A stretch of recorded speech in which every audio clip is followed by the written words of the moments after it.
रेशनचा तांदूळ चक्क पॉलिश करून बाजारामध्ये विकला जातोय।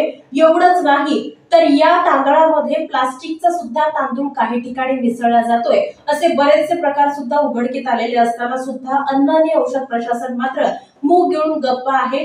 नेमकं अन्न औषध प्रशासनाचा सुद्धा या पाठीमागे हातभार लागतोय का, अशी चर्चा आता नागरिकांमध्ये रंगली आहे।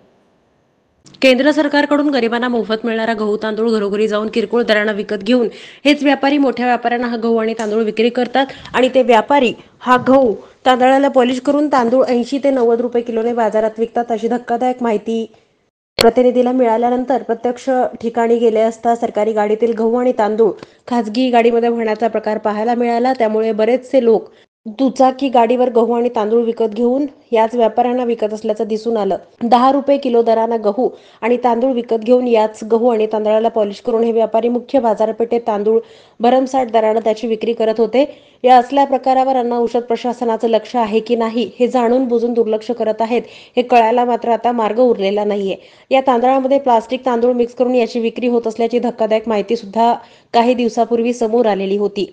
अन्न आणि औषध प्रशासन कदाचित या प्रकारावर जाणून बुजून कानाडोळा करते की काय अशी चर्चा आता ऐकायला मिळतेय।